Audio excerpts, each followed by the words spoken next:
আসসালামু আলাইকুম। এটিএন বাংলা সংবাদে সবাইকে স্বাগত জানাচ্ছি। তামান্না মৌ। শুরুতে বিআরবি কেবলস সংবাদ শিরোনাম। ভারতের উপহার করোনার ২০ লাখ ভ্যাকসিন ঢাকায়, গুজবে কান না দেওয়ার আহ্বান স্বাস্থ্যমন্ত্রীর।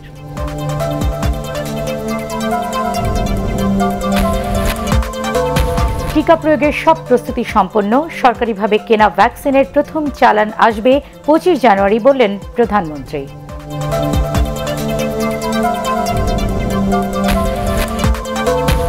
এবং দ্বিতীয় দিনে আরও 10টি নির্বাহী আদেশ জারি করতে যাচ্ছেন মার্কিন প্রেসিডেন্ট জো বাইডেন।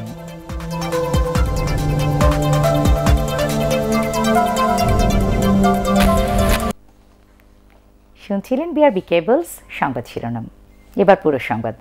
ভারতের উপহার ২০ লাখ করোনা ভ্যাকসিন পৌঁছেছে ঢাকায়। আনুষ্ঠানিকভাবে সরকারের ২ মন্ত্রীর কাছে এই টিকা হস্তান্তর করেন ভারতীয় হাইকমিশনার বিক্রম কুমার দোরাইস্বামী। এ সময় পররাষ্ট্রমন্ত্রী এ কে আব্দুল মোমেন বলেন, হাসিনা মোদির সুসম্পর্কের উপহার এই টিকা। বিস্তারিত একরামুল হক সায়েমের রিপোর্টে। আনন্দঘন এক মুহূর্ত। শীতের দুপুরে খানিকটা উষ্ণতায় ছড়ালো বন্ধু দেশের এমন উপহার। ভারত বাংলাদেশের সম্পর্কেও পেল নতুন মাত্রা। ভারতীয় হাইকমিশনার বিক্রম দোরাইস্বামী নমুনা হিসাবে করোনা ভ্যাকসিনের 2টি প্যাকেট একে একে তুলে দেন স্বাস্থ্যমন্ত্রী ও পররাষ্ট্রমন্ত্রীর হাতে। আমাদের বাকি যে ভ্যাকসিন আসার কথা সেগুলো অন টাইম আসবে। ইন অ্যাডিশন এইটা বিশেষ, এটা মাননীয় প্রধানমন্ত্রী শেখ হাসিনা এবং ভারতের প্রধানমন্ত্রী শ্রীমতী নরেন্দ্র মোদীর এই যে একটা they have achieve such a goodwill, strong relationship, তারই একটি পরিচয় বহন করে। বিক্রম দোরাইস্বামী জানান, ভারতে বিতরণের মাত্র 4 দিনের মধ্যেই এই টিকা পেয়েছে বাংলাদেশ। বলেন, করোনার বিরুদ্ধে ভবিষ্যতেও 2 দেশ লড়াই করবে একযোগে। As part of neighborhood first, as part of our commitment at the highest level, India and Bangladesh together in our neighborhood, we will be able to fight the disease most effectively when we cooperate. এ সময় সেরাম ইনস্টিটিউটের 3 কোটি টিকাও যথাসময়ে ঢাকায় পৌঁছাতে নয়াদিল্লির সহযোগিতা চান সরকারের 2 মন্ত্রী। যেটা আমরা সেরামের সাথে আমরা চুক্তি করেছি এবং সেই চুক্তিটাও যা তাড়াতাড়ি বাস্তবায়ন হবে, যেভাবে বাস্তবায়ন হওয়ার কথা আশা করি সেভাবে বাস্তবায়ন হবে। বেলা 11টার দিকে মুম্বাই থেকে ভারতের একটি বিশেষ বিমানে করোনার 20 লাখ টিকা পৌঁছায় ঢাকার শাহজালাল আন্তর্জাতিক বিমানবন্দরে। বাংলাদেশ ছাড়াও প্রতিবেশী মালদ্বীপ, ভুটান, নেপাল, শ্রীলঙ্কা, আফগানিস্তান ও মরিশাসকেও করোনার ভ্যাকসিন উপহার দিচ্ছে ভারত। একরামুল হক সায়েম, এটিএন বাংলা, ঢাকা। ভারত থেকে আসা করোনার ভ্যাকসিন রাখা হয়েছে রাজধানীর তেজগাঁওয়ের জেলা ইপিআই স্টোরেজে। 2 থেকে 8 ডিগ্রি তাপমাত্রায় তা সংরক্ষণ করা হবে। স্বাস্থ্যমন্ত্রী জানান, ভিডিও কনফারেন্সে টিকা কার্যক্রমের উদ্বোধন করবেন প্রধানমন্ত্রী। টিকার মান নিয়ে কোনো প্রকার গুজবে কান না দেওয়ার জন্য অনুরোধ জানিয়েছেন তিনি। আরও জানাচ্ছেন মাহবুব কবির চপ্পল।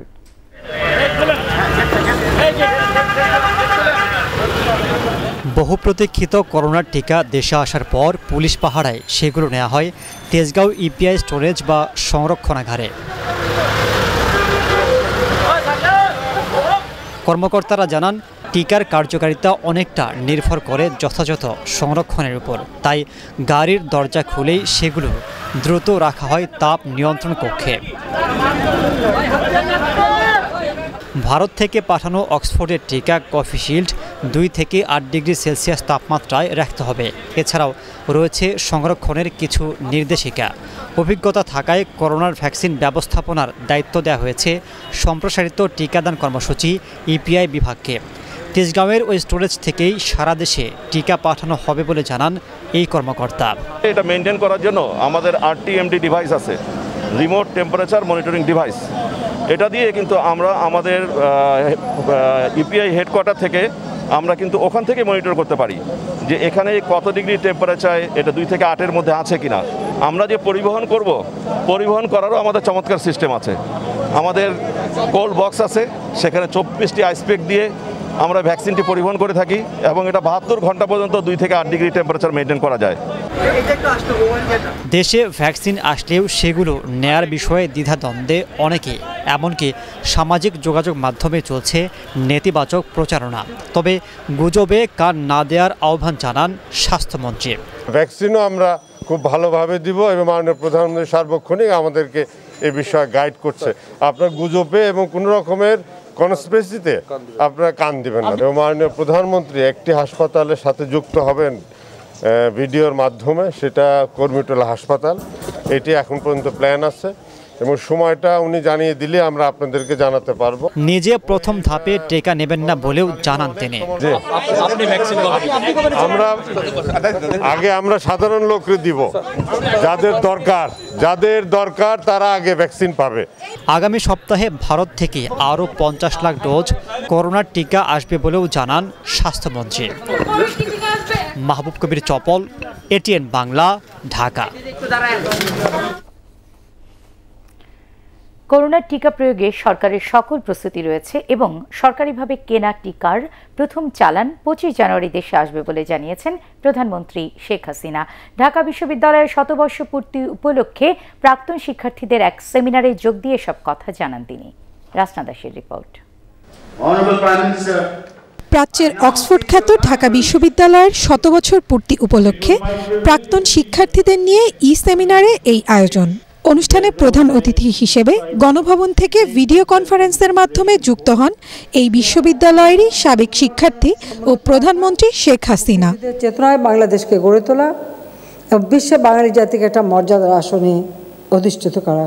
এ সময় প্রধানমন্ত্রী বলেন, অধিকার প্রতিষ্ঠার যে কোনো আন্দোলন সংগ্রামের সূতিকাগার হিসেবে কাজ করেছে ঢাকা বিশ্ববিদ্যালয়। ঢাকা বিশ্ববিদ্যালয় এমন একটি প্রতিষ্ঠান যা আমাদের বাঙালি হিসেবে আমাদের অর্জনের, আমি বলবো আমাদের রাজনৈতিক অধিকার, সাংস্কৃতিক অধিকার, মাতৃভাষায় কথা বলার অধিকার, আমাদের সামাজিক অধিকার এবং আমাদের স্বাধীনতা অর্জন, এই প্রতিটি সংগ্রামের সূতিকাগারই হচ্ছে ঢাকা বিশ্ববিদ্যালয়।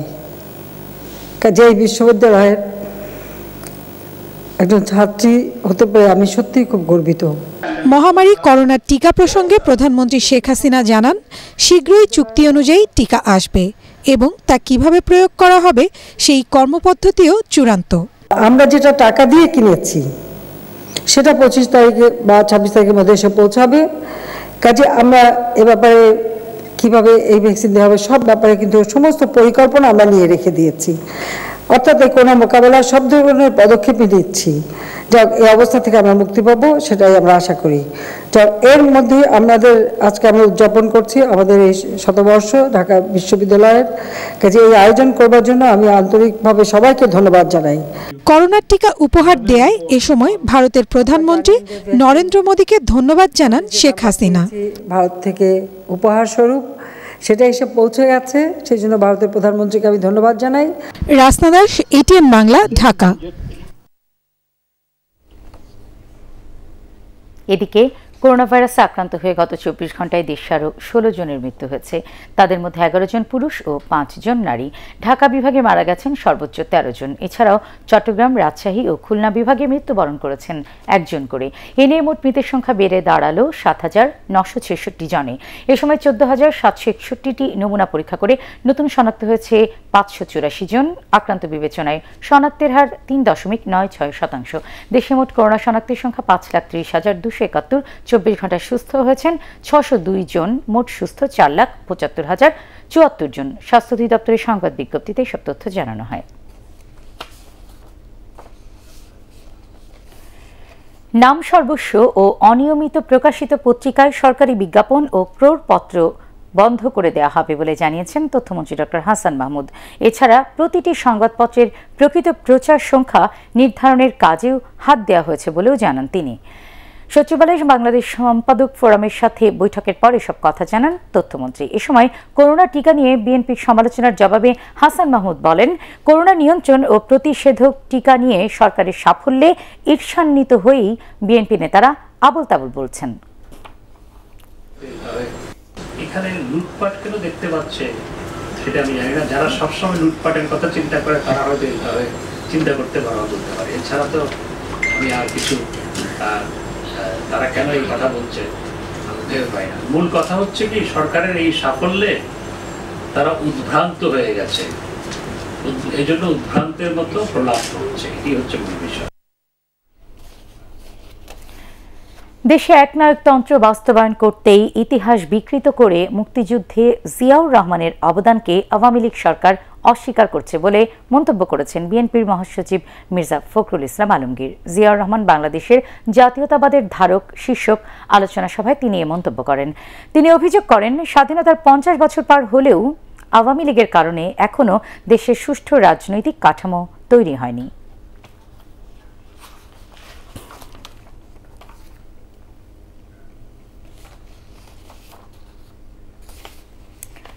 দায়িত্ব নেওয়ার দ্বিতীয় দিনে আরও 10টি নির্বাহী আদেশ জারি করতে যাচ্ছেন যুক্তরাষ্ট্রের প্রেসিডেন্ট জো বাইডেন। বিভিন্ন সংবাদ মাধ্যম জানিয়েছে, সব আদেশেই করোনা মহামারী মোকাবেলা সম্পর্কিত। এর ফলে করোনা টেস্ট ও টিকাদান কর্মসূচির পরিধি বাড়বে। এর আগে ট্রাম্পের বিতর্কিত নীতি বদলে দিয়ে 15টি নির্বাহী আদেশে সই করেন প্রেসিডেন্ট জো বাইডেন। এর মধ্যে রয়েছে প্যারিস জলবায়ু চুক্তিতে ফেরা এবং মুসলিম সংখ্যাগরিষ্ঠ দেশগুলোর নাগরিকদের ভ্রমণ নিষেধাজ্ঞা বাতিল। রুকসানা ইভার রিপোর্ট। যুক্তরাষ্ট্রের শ্বেতপ্রাসাদে শুরু জো বাইডেন অধ্যায়। বুধবার পুরো বিশ্ব অপেক্ষায় ছিল 46তম মার্কিন প্রেসিডেন্ট জো বাইডেনের শপথের জন্য। আর সেই শপথ অনুষ্ঠান শেষ হওয়ার পরপরই তাকে অভিনন্দন জানিয়েছেন বিশ্ব নেতারা। ফ্রান্সের প্রেসিডেন্ট ইমানুয়েল ম্যাক্রো, জার্মানির চ্যান্সেলর অ্যাঙ্গেলা মার্কেল, কানাডার প্রধানমন্ত্রী জাস্টিন ট্রুডো, ভারতের প্রধানমন্ত্রী নরেন্দ্র মোদী সহ সবাই শুভেচ্ছা জানানোর পাশাপাশি বৈশ্বিক নানা সমস্যা একসাথে মোকাবেলার প্রত্যয় জানান। এদিকে ক্ষমতা গ্রহণের পরপরই দেশকে মন্দা থেকে পুনরুদ্ধারে এক গুচ্ছ নির্বাহী আদেশে সই করেন জো বাইডেন। শপথ নেয়ার কয়েক ঘণ্টা পরেই সই করা এসব নির্বাহী আদেশে সদ্য সাবেক প্রেসিডেন্ট ডোনাল্ড ট্রাম্পের বিতর্কিত নানা সিদ্ধান্ত বাতিলের আদেশও রয়েছে। হোয়াইট হাউসের ওভাল অফিসে সাংবাদিকদের সামনে প্রথমেই মার্কিনীদের মাস্ক পরা বাধ্যতামূলক করে করোনা সংকট সংক্রান্ত নির্বাহী আদেশে স্বাক্ষর করেন বাইডেন। এছাড়া প্যারিস জলবায়ু চুক্তি ও বিশ্ব স্বাস্থ্য সংস্থায় ফিরে আসা, মুসলিম দেশগুলোর ওপর ভ্রমণ নিষেধাজ্ঞা তুলে নিয়ে অভিবাসন সংকট নিরসন সহ বেশ কয়েকটি গুরুত্বপূর্ণ নির্বাহী আদেশে সই করেন তিনি। আর এসবের মধ্য দিয়ে বাইডেন মনে করিয়ে দেন, নির্বাচনী প্রতিশ্রুতি অনুযায়ী বর্ণবাদ ঘুচিয়ে মার্কিন মুলুকে তিনি গণতন্ত্রের সুবাতাস বইয়ে দিতে চান। এদিকে আগামী শুক্রবার থেকে নতুন প্রেসিডেন্ট বিদেশি নেতাদের ফোন করতে শুরু করবেন বলে প্রথম সংবাদ সম্মেলনে জানিয়েছেন হোয়াইট হাউসের নতুন প্রেস সেক্রেটারি জেন সাকি। তিনি জানান, বাইডেনের শুরুর কলগুলো হবে সহযোগী ও সমমনাদের সঙ্গে। প্রথমে তিনি কথা বলবেন কানাডার প্রধানমন্ত্রী জাস্টিন ট্রুডোর সাথে। তবে বাইডেনকে শুভেচ্ছা জানালেও কানাডা ও যুক্তরাষ্ট্রের মধ্যকার কিস্টোন পাইপলাইনের অনুমোদন বাতিলের নির্বাহী আদেশে স্বাক্ষর করায় ক্ষুব্ধ হয়েছেন Justin Trudeau. Ruksana Eva, ATN Bangla. Chittagong city corporation নির্বাচন যতই ঘনিয়ে আসছে, পরস্পরের বিরুদ্ধে প্রতিদ্বন্দ্বী প্রার্থীদের অভিযোগ ততই বাড়ছে। পাশাপাশি প্রার্থীরা সকাল থেকে গভীর রাত পর্যন্ত শহরের এক প্রান্ত থেকে অন্য প্রান্তে ছুটে বেড়াচ্ছেন। নগরীর পাহাড়তলী সহ বেশ কয়েকটি এলাকায় গণসংযোগ করেছেন বিএনপি প্রার্থী ডাক্তার শাহাদাত হোসেন। এদিকে নগরীর বিভিন্ন এলাকায় প্রচারণা ছাড়াও দলীয় কার্যালয়ে বৈঠকে অংশ নেন আওয়ামী লীগ প্রার্থী রেজাউল করিম চৌধুরী। দুই প্রার্থী একে অপরের বিরুদ্ধে পাল্টাপাল্টি অভিযোগ অব্যাহত রেখেছেন। আগামী 27 জানুয়ারি হতে যাওয়া চট্টগ্রাম সিটি কর্পোরেশন নির্বাচনে আওয়ামী লীগ ও বিএনপি প্রার্থী সহ মেয়র পদে 7 জন প্রতিদ্বন্দ্বিতা করছেন। সারা দেশে ভূমি ও গৃহহীন 8,85,622টি পরিবারকে নতুন বাড়ি দিচ্ছে সরকার। মুজিব বর্ষে এটি হবে প্রধানমন্ত্রী শেখ হাসিনার বিশেষ উপহার বলে জানিয়েছেন প্রধানমন্ত্রীর মুখ্য সচিব ডক্টর আহমদ কায়কাউস। প্রথম ধাপে 69,904টি ভূমিহীন ও গৃহহীন পরিবার পাচ্ছেন বঙ্গবন্ধু কন্যার এই উপহার। এর মধ্যে 66,189টি ভূমিহীন গৃহহীন পরিবারকে 2% খাস জমির মালিকানা দিয়ে বিনা পয়সায় 2 কক্ষের ঘর উপহার দেওয়া হচ্ছে। এছাড়া 21টি জেলায় 36টি উপজেলার 44টি গ্রামে 743টি ব্যারাক নির্মাণের মাধ্যমে আরও 3,715টি পরিবারকে পুনর্বাসন করা হবে। শনিবার প্রধানমন্ত্রী গণভবন থেকে ভার্চুয়ালি যুক্ত হয়ে সুবিধাভোগীদের মাঝে এসব ঘর হস্তান্তর করবেন বলেও জানান মুখ্য সচিব।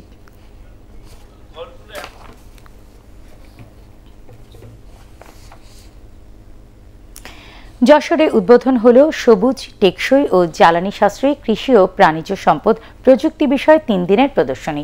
দুপুরে শেখ হাসিনা সফটওয়্যার টেকনোলজি পার্কে এর উদ্বোধন করেন কৃষিমন্ত্রী ডক্টর মোহাম্মদ আব্দুর রাজ্জাক। এক্সপোনেন্টের উদ্যোগে এবং এগ্রিটেক বাংলাদেশ আয়োজিত অনুষ্ঠানের প্রধান অতিথি ছিলেন স্থানীয় সরকার, পল্লী উন্নয়ন ও সমবায় প্রতিমন্ত্রী স্বপন ভট্টাচার্য।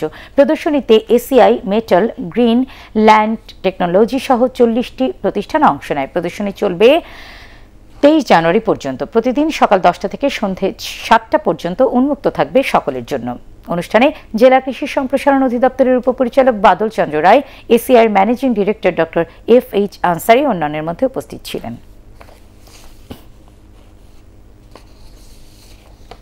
আল আরাফা ইসলামী ব্যাংক অর্থ সংবাদ।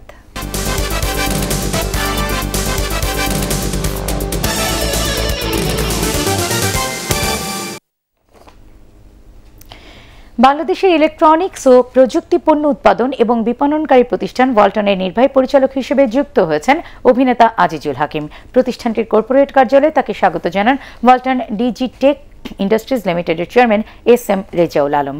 নতুন দায়িত্ব পেয়ে এ সময় ভক্ত ও শুভাকাঙ্ক্ষীদের কাছে দোয়া প্রার্থনা করেন জনপ্রিয় এই অভিনয় শিল্পী। অনুষ্ঠানে ওয়ালটন হাইটেক ইন্ডাস্ট্রিজ লিমিটেডের deputy managing director Eva Rezwana Nilu, Humayun Kabir, নির্বাহী পরিচালক SM জাহিদ হাসান, মোহাম্মদ রায়হান, সিরাজুল ইসলাম, ফিরোজ আলম অন্যান্যের মধ্যে উপস্থিত ছিলেন। নদীকেন্দ্রিক পর্যটন বিকাশে প্রয়োজনীয় অবকাঠামো উন্নয়নে সরকার কাজ করছে বলে জানিয়েছেন বিমান ও পর্যটন প্রতিমন্ত্রী মাহবুব আলী। দুপুরে পদ্মা ক্রুজ নৌ ভ্রমণ কার্যক্রম উদ্বোধনকালে তিনি এসব কথা বলেন। ঢাকা ক্রুজ অ্যান্ড লজিস্টিকের উদ্যোগে এই ক্রুজ কার্যক্রম ঢাকার অদূরে মুন্সিগঞ্জের শিমুলিয়া ঘাট থেকে প্রতিদিন চলবে বলে জানান কোম্পানির চেয়ারম্যান মহিউদ্দিন হেলাল। তিনি আরও জানান, পদ্মা স্বচ্ছ জলে ভ্রমণের পাশাপাশি কয়েক ঘন্টার ক্রুজে স্বপ্নের পদ্মা সেতু অবলোকনের সুযোগ পাচ্ছেন পর্যটকরা।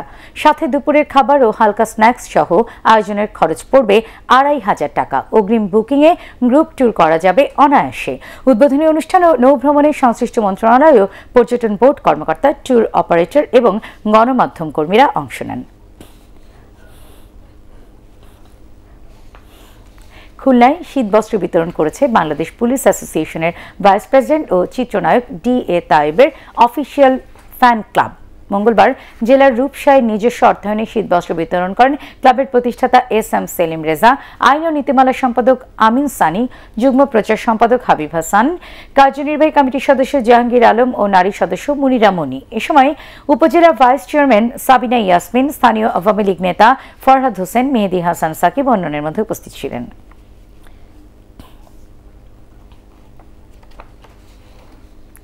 সন্ধানী লাইফ ইন্স্যুরেন্স কোম্পানি লিমিটেড বাণিজ্য সংবাদ।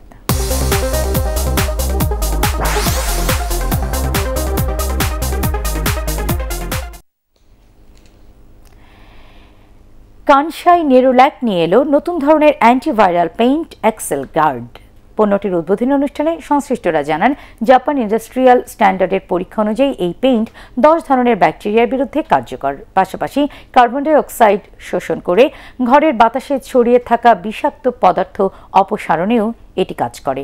আয়োজনটিতে কানসাই নেরোল্যাক পেইন্টস বাংলাদেশের ট্রেড সেলস বিভাগের জেনারেল ম্যানেজার শামীম মাহমুদ চৌধুরী, আলফ মোহাম্মদ আরসালান অন্যান্যের মধ্যে উপস্থিত ছিলেন। পার্টিক্স খেলার খবর।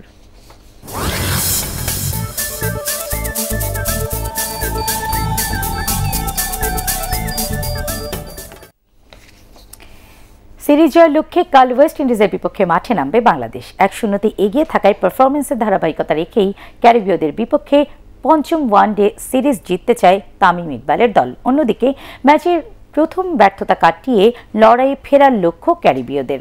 শেরেবাংলা জাতীয় ক্রিকেট স্টেডিয়ামে শুক্রবার বেলা 11:30টায় শুরু হবে ম্যাচটি। মমিনুর রিপনের রিপোর্ট। ওয়েস্ট ইন্ডিজের বিপক্ষে 3 ম্যাচ সিরিজের প্রথম ওয়ানডেতে প্রত্যাশিত জয়ই পেয়েছে বাংলাদেশ। প্রায় 10 মাস পর মাঠে ফিরেই দাপুটে জয়ে আত্মবিশ্বাস বেড়েছে টাইগারদের। তাই কিছুটা খর্বশক্তির ওয়েস্ট ইন্ডিজের বিপক্ষে এক ম্যাচ হাতে রেখেই সিরিজ জিততে চায় স্বাগতিকরা। Hopefully these young guys will take the opportunity that they've been given simply because everybody was available. Hassan Mahmood had a fantastic debut, so all in all, not an ideal sort of performance if you like, but a good way to start the series with a victory.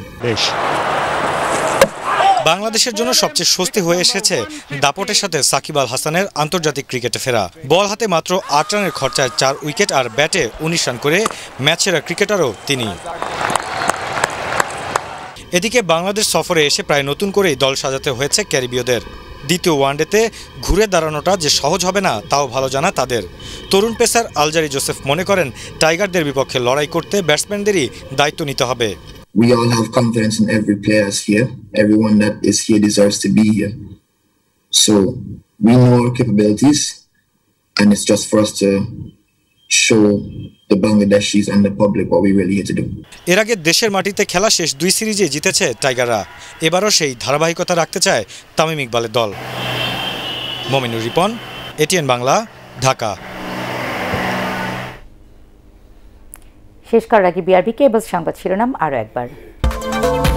ভারতের উপহার করোনার 20 lakh vaccine ঢাকায়, গুজবে কান না দেওয়ার আহ্বান স্বাস্থ্যমন্ত্রীর।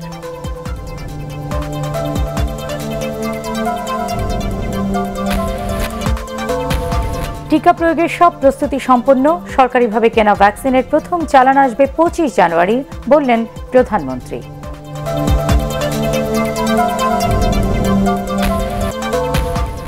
এবং দ্বিতীয় দিনে আরও 10টি নির্বাহী আদেশ জারি করতে যাচ্ছেন মার্কিন প্রেসিডেন্ট জো বাইডেন।